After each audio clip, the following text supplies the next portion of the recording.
Quelle belle finale. Merci à vous tous, les musiciens, et merci à tous ceux qui ont participé dans les louanges. Comme Mélanie a dit, ça fait tellement du bien la présence de Dieu, n'est-ce pas?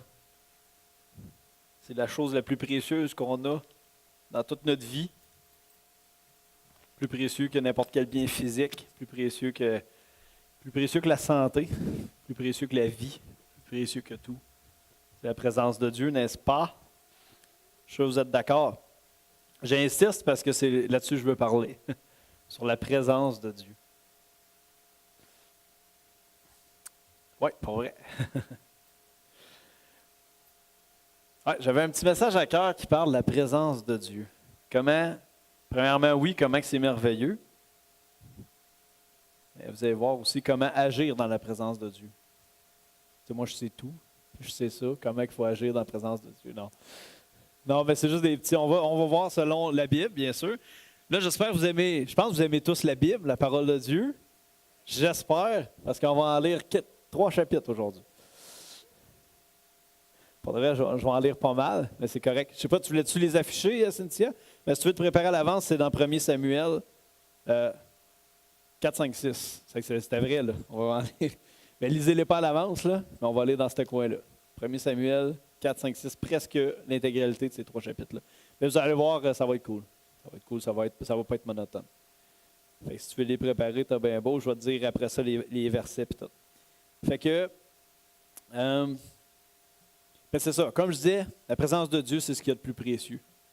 C'est la seule chose qu'on peut avoir maintenant qu'on va avoir pour l'éternité. Là.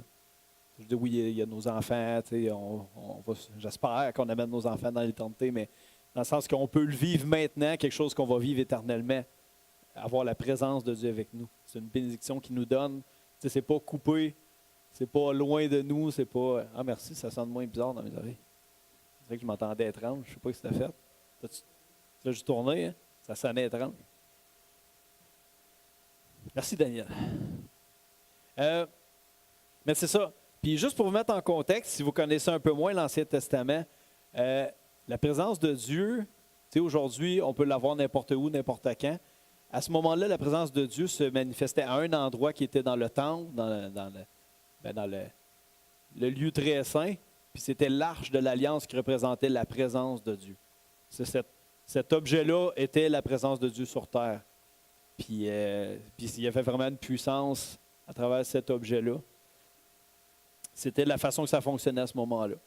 C'est pas que Dieu n'a pas changé, il a juste changé sa façon d'interagir avec nous, on pourrait dire ça de même. Mais Dieu était très, très, très puissant. Et c'est ça, on va lire des petits bouts. On va commencer par 1 Samuel, chapitre 4. On va commencer au verset 3. OK? Fait que là, juste vous dire, si vous voyez que j'ai de la misère, c'est parce que je l'ai imprimé, puis je n'avais pas regardé avant à quel point que ça serait petit. Et les textes sont vraiment petits, mais c'est pas grave. Fait qu'à partir de 1 Samuel 4, verset 3, puis on va lire jusqu'à verset 11 quand même. Hein? Puis vous allez voir, dans le fond, le message d'aujourd'hui, c'est, comme je disais, c'est vraiment, oui, la présence de Dieu, on a besoin, on aime ça être dans la présence de Dieu, mais il y a quand même une certaine façon d'agir face à la présence de Dieu pour, c'est Dieu. Hein? Je veux dire, il faut agir convenablement. Si je vais me présenter devant un roi, ben je vais me demander, hey, c'est quoi il faut que je fasse, comment il faut que je m'approche, c'est juste normal, devant Dieu aussi. Pas que c'est une religion, je ne parle pas de rituel, mais vous allez voir, c'est plus d'attitude puis de comment agir avec Dieu. Fait que, comme je dis, ça va comme ci. 1 Samuel 4, 3. Ah oui, puis encore là, juste pour vous mettre en contexte, c'est ça, c'est dans le livre de Samuel, c'est l'histoire du prophète Samuel, qui est un des plus grands, aussi pas le plus grand prophète qu'on voit dans la Bible, qui avait vraiment une communication avec Dieu incroyable, puis tout. Puis c'est à ce moment-là, les Philistins attaquaient Israël. Puis c'est ça, là, où est-ce qu'on va commencer à lire? Dans le fond, il y avait déjà eu une bataille, les Philistins avaient eu le dessus. Les Israélites avaient perdu des hommes. Puis là, c'est ça. Fait que la scène commence là. Alors le peuple rentra au camp et les anciens d'Israël dirent, « Pourquoi l'Éternel nous a-t-il laissé battre aujourd'hui par les Philistins? » Allons chercher à Silo l'arche de l'alliance de l'Éternel, qu'elle vienne au milieu de nous et qu'elle nous délivre de la main de nos ennemis. Le peuple envoya à Silo, d'où l'on apporta l'arche de l'alliance de l'Éternel des armées, qui siège entre les chérubins. Les deux fils d'Élie, qui s'appellent Ophni ou Ophni et Phiné, étaient là avec l'arche de l'alliance. Comme on dit souvent, vous n'êtes pas obligé d'appeler vos enfants comme ça. C'est correct. Mais Élie, par exemple, oui. Là, tu vois, je n'avais même pas pensé. Mais Ophni et Phiné, ouais, Samuel, c'est mon fils aussi. OK, il était là avec l'arche de l'alliance de Dieu. Lorsque l'arche de l'alliance de l'Éternel entra dans le camp, tout Israël poussa de grands cris de joie et la terre en fut ébranlée. Okay, ils ont réagi, c'est passé de quoi. Le retentissement de ces cris fut entendu des Philistins et ils dirent: que signifient ces grands cris qui retentissent dans le camp des Hébreux? Et ils apprirent que l'arche de l'Éternel était arrivée au camp. Les Philistins eurent peur, parce qu'ils crurent que Dieu était venu dans le camp. Malheur à nous, dirent-ils, car il n'en a pas été ainsi jusqu'à présent. Malheur à nous, qui nous délivrera de la main de ces dieux puissants? Okay, ils pensaient qu'il y avait plusieurs dieux, mais bon. Ce sont ces dieux qui ont frappé les Égyptiens de toutes sortes de plaies dans le désert. Ça faisait longtemps, mais ils s'en rappelaient. Ils se rappelaient que c'est dangereux, tu niaises pas avec le Dieu des Israélites. Fortifiez-vous et soyez des hommes, Philistins, de peur que vous ne soyez asservis aux Hébreux comme ils vous ont été asservis. Soyez des hommes et combattez. Très sexiste comme phrase, mais bon. Les Philistins livrèrent bataille, et Israël fut battu. Chacun s'enfuit dans sa tente. La défaite fut très grande, et il tomba d'Israël 30 000 hommes de pied. L'arche de Dieu fut prise, et les deux fils d'Élie, Ophni et Phiné, moururent. OK, on va arrêter là pour l'instant. C'est spécial. Je trouve ce bout-là vraiment intéressant, parce que déjà là, je trouve qu'on voit deux façons d'agir face à la présence de Dieu. Une, je ne veux pas être trop dur avec le peuple d'Israël non plus, mais moi, je trouve que ce qu'ils ont fait, c'est un petit peu comme apporter leur porte-bonheur. Oui, la présence de Dieu est importante, mais je trouve qu'ils l'ont vu comme ça, comme un porte-bonheur. Hey, on va amener l'arche de Dieu au combat. Ouais, une petite nuance aussi, il faut comprendre que le peuple, à ce moment-là, commettait des choses épouvantables devant Dieu. Il n'agissait pas bien à ce moment-là. Il y a eu des époques creuses pour le peuple d'Israël, ça en est une. Il n'agissait pas bien. Mais là, ils se sont dit, on va amener la présence de Dieu, puis tout va être réglé. On va juste, tu sais. Puis je trouve que la façon qu'ils ont fait ça, c'est un peu comme, on va amener notre porte-bonheur. On va amener quelque chose, un objet de Dieu, puis tout va être réglé, tu sais, tout va bien aller, puis ça va être facile, tu sais. Mais la présence de Dieu, c'est pas un porte-bonheur. Tu sais, c'est pas, je vais prier, puis tout va bien aller, tout va être facile, tu sais. Non, tu sais, c'est oui, la présence de Dieu est importante, mais ça ne va pas tout rendre votre vie rose et toute facile. Vous allez continuer à devoir aller travailler, continuer à vivre des choses, des épreuves même. Mais Dieu, il va être là dans cette épreuve-là. Mais moi, je fais juste mettre l'emphase sur le fait que Dieu, ce n'est pas un porte-bonheur. Ce n'est pas quelque chose qui va te faire gagner à l'auto tout d'un coup, qui va, etc. Mais j'aime vraiment plus la façon que les Philistins y ont réagi. C'est drôle, hein? D'habitude, les Philistins, c'est les méchants de l'histoire. Mais à ce moment-là, les Philistins, qu'est-ce qu'ils ont fait? Ils ont craint Dieu. Ils ont eu peur. Ils ont eu un respect très élevé pour la présence de Dieu. Ils ont dit, la présence de Dieu est là, les gars, il faut changer. Il faut adopter une autre attitude. Il faut se ressaisir, il faut être plus fort, il faut combattre plus fort parce que là, la présence de Dieu est là. Moi, je trouve qu'ils ont vraiment, c'est drôle de dire, mais c'est le peuple philistin qui a vraiment bien réagi à la présence de Dieu. Puis qu'est-ce qui s'est passé justement? C'est eux qui ont gagné la bataille. Non seulement gagné la bataille, ils ont pris l'arche de l'Alliance. Ils ont défait, ils ont tué 30 000 hommes. Ouais.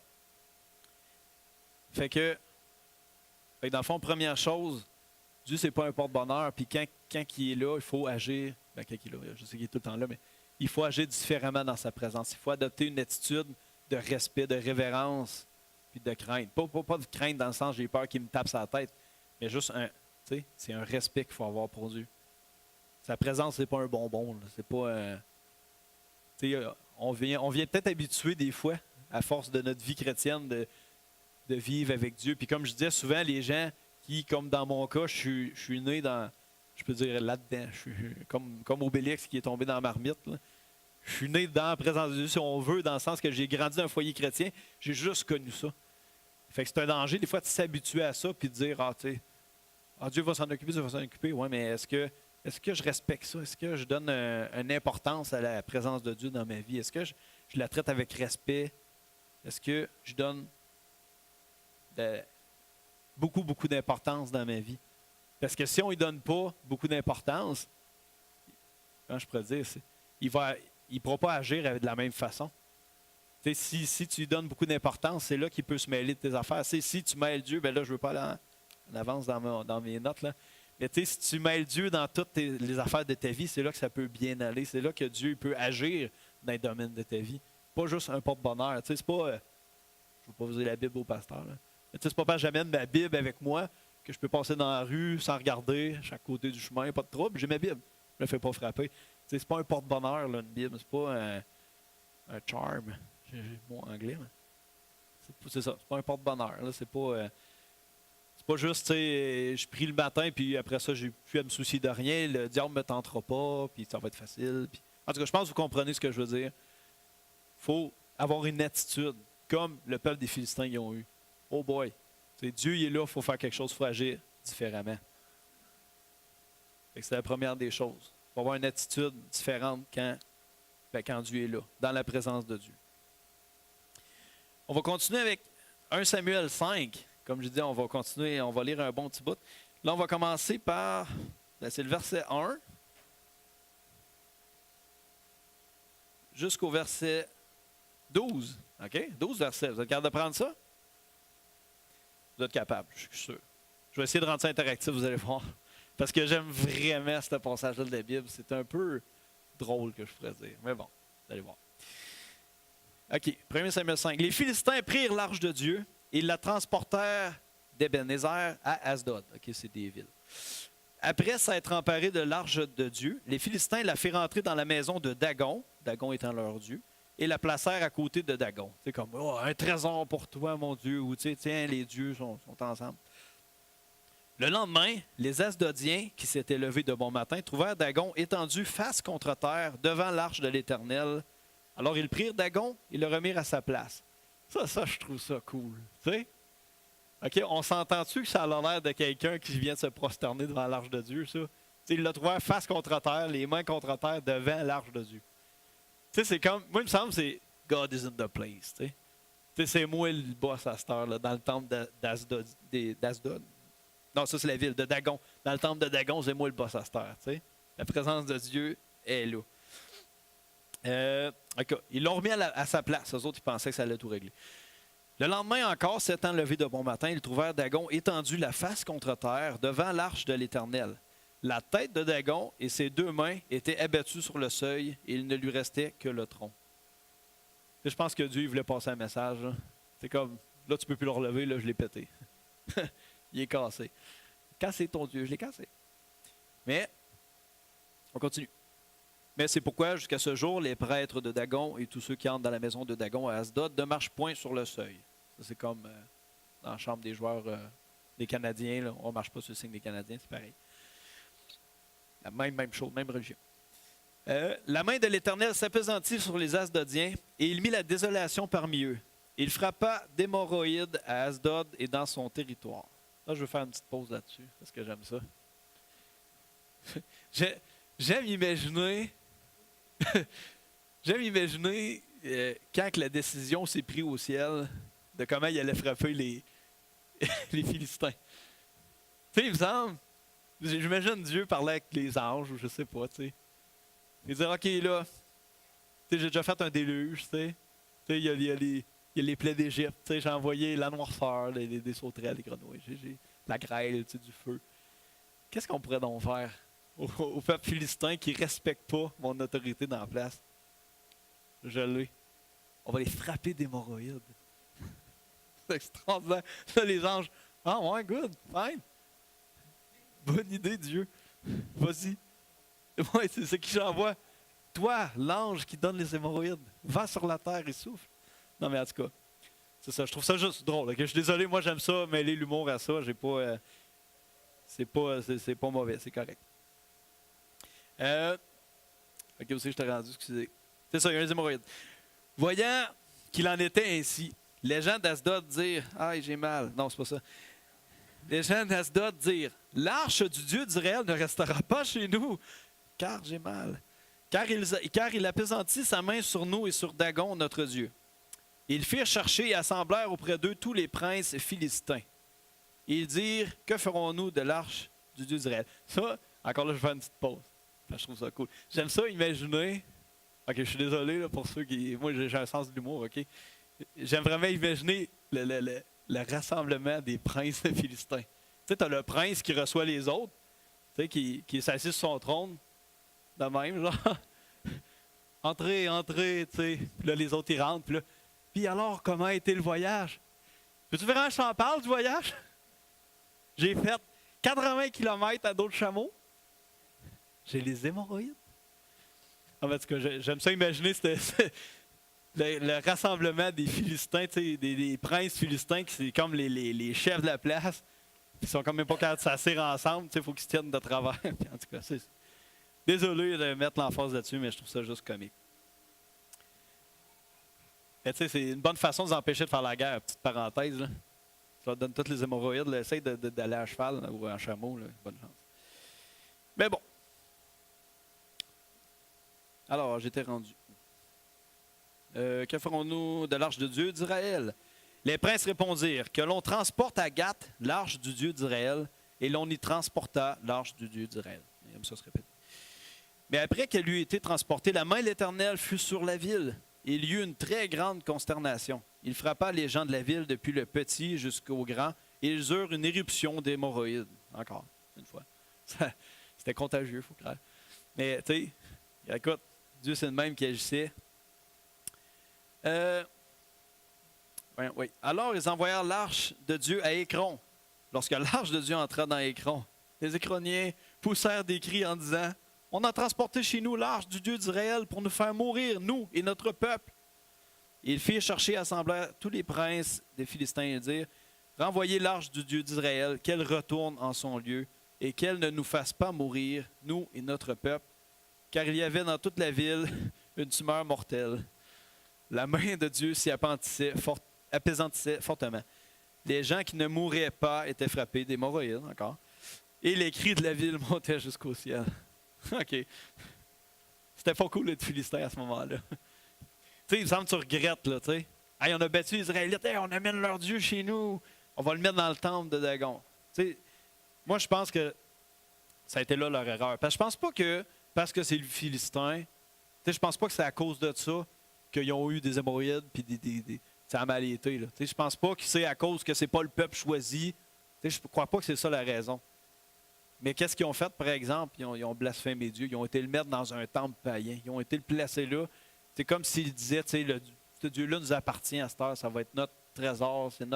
On va même pouvoir s'en servir pour attaquer d'autres peuples. Tu sais, je ne sais pas c'est quoi qu'ils ont pensé. Mais ils ont en tout cas, moi, j'ai l'impression qu'ils ont voulu offrir Dieu à Dagon. Moi, c'est l'image que ça me donne. T'sais, ils ont été le mettre dans le temple de Dagon. Fait que moi, je vois ça un petit peu comme traiter la présence de Dieu en second rang dans ta vie. Tu sais, mettre Dieu sous ton Dieu que tu as dans ta vie. Puis notre Dieu, ça peut prendre plusieurs formes, vous le savez. Ça peut être l'argent, ça peut être la boisson, ça peut être le travail, tu peux être accro à ton travail, ça peut être ta propre personne qui est ton Dieu, ton confort, est-ce qui est plus important que ta relation avec Dieu, que la présence de Dieu dans ta vie? Est-ce que même ta santé, c'est ton Dieu? Est-ce que c'est plus important que la présence de Dieu? Est-ce que il y a toutes sortes de dieux qu'on peut avoir, un passe-temps, les réseaux sociaux, c'est-tu ton Dieu? Est-ce que moi, ce que j'appelle quelque chose qui prend la place de Dieu, c'est si tu dis, OK, j'ai pris un engagement avec Dieu, moi je veux passer 10 minutes seul avec Dieu dans ma journée, que je vais lire ma Bible, mais j'ai pas eu le temps, j'ai passé trop de temps sur les réseaux sociaux, j'ai écouté un film de trop, etc.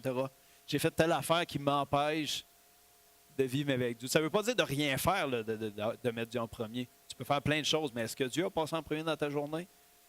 Si oui, tout le restant, c'est béni de Dieu, puis c'est merveilleux, là, ton travail, puis etc. Mais est-ce que si quelque chose t'empêche de passer du temps avec Dieu, ben, tu viens de mettre Dieu en second rang. J'espère en second, c'est peut-être même troisième, quatrième. Mais je pense que c'est ça qu'ils ont fait, les Philistins. Ils ont comme voulu dire, regarde, ça c'est notre Dieu, mais on met Dieu en dessous, on met l'Éternel à ses pieds. Une grave erreur. J'ai écrit comme phrase, traiter la présence de Dieu en second rang peut être douloureux. Ça devait être douloureux. En tout cas, si on en parle dans la Bible. Je me demande comment ça s'est rendu d'ailleurs dans la Bible. Parce que c'est pas le peuple d'Israël qui l'a vécu. Ils l'ont su, eux autres. En tout cas, ça se parlait dans les villes, il paraît que ça saigne là-bas. OK, ensuite, on va passer à 1 Samuel 6. J'ai quasiment fini, c'est mon dernier passage. 1 Samuel 6, pas Suisse, mais 6. On va commencer au verset 1, puis encore là, on va finir au verset 12. C'est pas vrai, c'est mon avant-dernier passage, mais l'autre, c'est juste un verset, ça que c'est moins pire. OK, fait 1 Samuel 6, dans le fond. L'arche de l'Éternel fut 7 mois dans le pays des Philistins. Excusez. Et les Philistins appelèrent les prêtres et les devins, et ils dirent, « Que ferons-nous de l'arche de l'Éternel? Faites-nous connaître de quelle manière nous devons la renvoyer en son lieu. » Ils répondirent, « Si vous renvoyez l'arche du Dieu d'Israël, ne la renvoyez point à vide, mais faites à Dieu un sacrifice de culpabilité. Alors vous guérirez et vous saurez pourquoi sa main ne s'est pas retirée de dessus vous. » Les Philistins dirent, « Quelle offrande lui ferons-nous? » Ils répondirent, « 5 tumeurs d'or et 5 souris d'or, d'après le nombre des princes des Philistins, car une même plaie a été sur vous tous et sur vos princes. Faites des figures de vos tumeurs. » Petite pause rhétorique. Vous allez l'imaginer, mais bon. Faites des figures de vos tumeurs et des figures de vos souris qui ravagent le pays. Fait que, il n'y en avait pas parlé avant, mais ça a l'air qu'il y a des souris en plus qui ravageaient le pays. Et donnez gloire au Dieu d'Israël. Peut-être cessera-t-il d'appesantir sa main sur vous, sur vos dieux et sur votre pays. Pourquoi endurcissez-vous votre cœur comme les Égyptiens et Pharaon? Les Égyptiens et Pharaon ont endurci leur cœur. N'exercera-t-il pas ses châtiments sur eux? Et ne laissèrent-ils pas alors partir les enfants d'Israël? Maintenant, faites un char tout neuf et prenez 2 vaches qui allaitent. OK, je ne vais pas te le lire. On va juste skipper un petit bout. Blablabla, blablabla. Ben oui, je viens de faire blabla à la parole de Dieu. On va juste passer au verset 10, parce que c'est long pour rien. Ces gens firent ainsi. Ils prirent 2 vaches qui allaitaient et les attelèrent au char, et ils enfermèrent les petits dans la maison. Ils mirent sur le char l'arche de l'Éternel et le coffre avec les souris d'or et les figures de leur tumeur. Les vaches prirent directement le chemin de Beth-Shemesh. Elles suivirent toujours la même route en mugissant, et elles ne se détournèrent ni à droite ni à gauche. Les princes des Philistins allèrent derrière elles jusqu'à la frontière de Beth-Shemesh. Okay. Là, encore là, tu sais, comme on a vu au début, les Philistins, ils apprenaient, là, ils savaient qu'il fallait bien agir avec l'arche de l'Alliance. Ben, là, ils ont compris aussi. Là. Il dit, premièrement, ça, il faut que ça sorte de chez nous, parce que ça nous cause des problèmes. Mais qu'est-ce qu'on peut faire? Mais, ils ont été sages. Ils ont dit, dans le fond, il faut demander pardon pour cet affront de l'avoir enlevé, l'arche de l'Alliance, d'avoir battu le peuple d'Israël. Il faut demander pardon d'avoir fait tout ça, de l'avoir traité en second rang aussi. Fait que, ils ont fait une offrande d'or sculptée, en souris et en tumeur, puis ils ont renvoyé ça. Puis ça nous dit qu'ils ont dit, si les vaches ils marchent sans être guidées, puis ils se rendent à Beth-Shemesh, sans se détourner, ben on va savoir que c'était vraiment ça qui s'est passé, que c'était vraiment Dieu qui faisait ça, puis qu'on va en être libéré. Puis c'est exactement ça qui s'est produit. Tout ça pour dire que traiter la présence de Dieu avec respect et repentance, ça peut être salvateur, ça peut te guérir, ça peut te sauver pour beaucoup. Des fois, dans la présence de Dieu, on se rend compte de certaines choses dans notre vie qui n'est pas correcte. On ne se rendait pas compte sur le moment. Des fois, il y a des choses qu'on va rentrer dans notre vie sans s'en rendre compte qui nuisent à notre relation avec Dieu. Puis tout d'un coup, la présence de Dieu vient, puis on ressent, hey, ça n'a pas d'affaire dans ma vie. Ça, c'est en train de je gaspille mon temps, je gaspille mon argent dans telle chose qui m'éloigne de Dieu. Comme justement, les Philistins se sont rendus compte qu'il y a quelque chose qui n'allait pas. Mais qu'est-ce qu'ils ont fait? Ils ont été repentants. Ils ont demandé pardon. Fait que, il ne faut pas... avec Dieu, il faut avoir une attitude de repentance dans la présence de Dieu. Quand on se rend compte qu'il y a quelque chose qui ne va pas, il faut vouloir le changer, il faut agir dessus. Il faut vouloir changer les choses. Fait que traiter la présence de Dieu avec respect et repentance peut être salvateur. C'est très important à retenir. Faut pas niaiser avec ça, dans le fond. Puis je sais que vous le savez déjà, je vais juste mettre l'emphase. Parce que des fois, c'est des choses qu'on, comme on dit, on s'en rend plus compte, mais c'est bon des fois de chercher. Y a-t-il quelque chose qui nuit à ma marche avec Dieu? Puis si oui, ben, je vais faire ce qu'il faut pour que ça parte. Puis comme là, eux autres, si c'était faire une offrande d'or, ils ont fait une offrande d'or. Entre nous, ça peut être autre chose. Là. Mais il y a une action à prendre, par exemple. Fait que ça, c'est 3 façons de traiter la présence de Dieu. Le dernier petit bout que je vais lire, même pas besoin d'y aller, c'est juste un verset. Encore là, je parlais de Samuel. Samuel, ça a été un très grand prophète, mais il y a une bonne raison à ça. On fait juste un petit retour en arrière, dans le fond, là, mais c'est quand Samuel était enfant. Juste un petit verset qui dit « La lampe de Dieu n'était pas encore éteinte, et Samuel était couché dans le temple de l'Éternel, où était l'arche de Dieu. » Ça, je trouve ça cool, tu sais.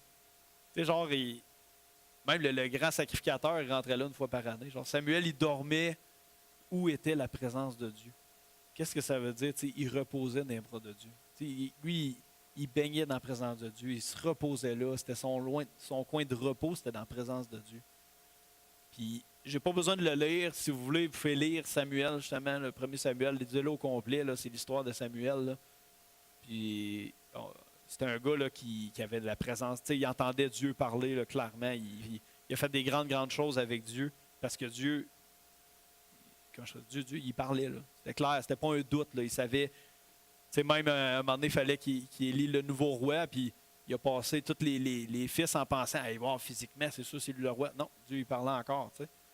Fait que, quand tu sais que Dieu il t'ostine sur tes décisions, tu l'entends, c'est clair. C'est pas comme je suis pas mal sûr, il faut que je fasse ça. Est-ce que tu es d'accord avec Dieu? Moi, je sens que oui, ok, c'est bon, Dieu m'a parlé. Mais là, il était sûr, mon Dieu, sûrement que lui, c'est le nouveau roi. Non, c'est pas lui que je veux comme roi. Je trouve que ça met de l'appui sur la façon qu'il entendait parler Dieu. Quand tu es capable de décerner que tu t'es trompé, parce que Dieu te parle, parce que c'est assez clair dans ta tête. Mais tout ça pour dire que un homme qui entendait tant que ça parler de Dieu, qu'est-ce qu'il a fait qui était spécial? Il passait du temps dans la présence de Dieu. C'était son endroit favori, son endroit de repos, c'était ça. Puis on devrait prendre exemple là-dessus. Un réflexe de... Il y a de quoi qui ne va pas bien dans ma vie, présence de Dieu. Il y a... je vis une petite épreuve, je vis quelque chose de dur, présence de Dieu. Je connais un peu de maladie, présence de Dieu. Je connais, je sais pas, je vis un temps dur avec ma femme, c'est pas le cas. Allô, ma femme. Présence de Dieu. Etc. Là, comme je disais alors, nommez-les, toutes les épreuves de la vie qu'il peut avoir. Comme je dis, Dieu, c'est pas un porte-bonheur, ça ne va pas tout disparaître par magie. Mais la présence de Dieu, par exemple, la paix et la joie qu'il y a là-dedans, l'amour que tu peux ressentir. Puis oui, ça peut changer la situation justement parce que ton cœur va changer. Fait que baigner dans la présence de Dieu, là, ça change tout. Fait que juste pour répéter les 3 choses, je vais relire les chapitres. Non, c'est pas vrai. Juste pour répéter les 3 points, dans le fond, il ne faut pas prendre la présence de Dieu comme un porte-bonheur, comme un passe-droit à faire n'importe quoi. C'est pas ça que c'est du tout. Il ne faut surtout pas traiter la présence de Dieu à second rang. Comme je dis, ça peut être très douloureux. Puis, il faut traiter la présence de Dieu avec respect et repentance. C'est pas de se fouetter, mais c'est juste dire, wow, je reconnais que ça n'a pas sa place. Je te demande pardon, mon Dieu, puis je vais enlever ça. Puis pour terminer, il faut baigner dans la présence de Dieu. Tous les jours, on en a besoin, c'est plus précieux que l'air. Si on respire 50 fois par minute, non, je ne sais pas c'est combien de fois, mais encore plus, la présence de Dieu devrait être dans tout ce qu'on fait, constamment, pour être un peu comme Samuel qui entendait la voix de Dieu clairement. En tout cas, moi, je veux vivre ça. Je ne sais pas pour vous autres. Puis, tu sais, ça peut être plein de dons qui peuvent se manifester à ce moment-là, la paix, la joie. Ça peut être les dons de guérison, de prophétie, etc. Là. C'est incroyable ce qui peut se passer quand on passe du temps dans la présence de Dieu. C'est ça mon message. Puis je vous invite justement, je sais que là, ça va être un temps de prière. Puis je vous invite justement à ce que ce soit ça. Je sais que c'est tout le temps ça, le but qu'a compris, mais focuser sur ça, de baigner dans la présence de Dieu. Je ne sais pas si tu voulais finir ou si je finis ça de même. Vas-y. 1, 2, 1, 2. Juste pour dire l'effet de la présence de Dieu sur nous autres, j'aime comparer ça à des marinades. Prenez un concombre, laissez-les tremper longtemps, il va être transformé, il va devenir un cornichon. Mais, puis un autre, on avait eu un enseignement sur la reine Esther, les temps qu'elle prenait, la préparation qu'il faisait avec la reine Esther avant de la présenter devant le roi, c'était, je ne me trompe pas, c'était des mois de tremper dans des parfums, dans toutes sortes de choses. Puis qu'est-ce qui se passait au bout de la ligne, c'est que il suintait le parfum qu'il avait. Fait que plus tu tiens en présence de Dieu, plus que tu transpires de sa présence, puis tu viens imprégné de lui. Fait que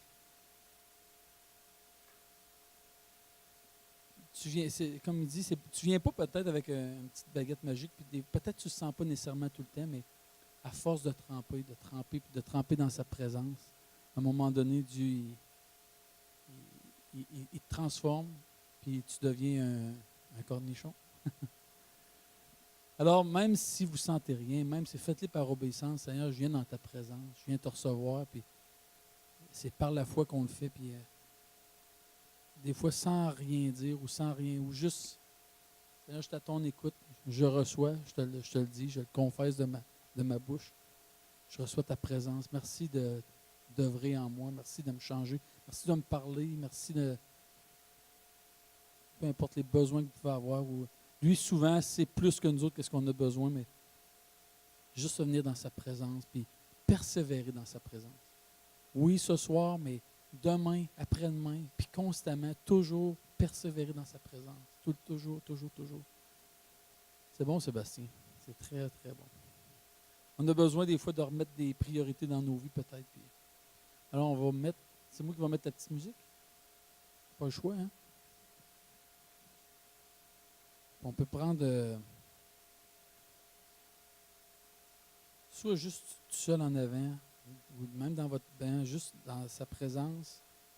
Si vous avez besoin de prière, ou si vous voulez même vous mettre 2 par 2, puis juste, vous arroser de sa présence. Pour vous trouver quelque chose.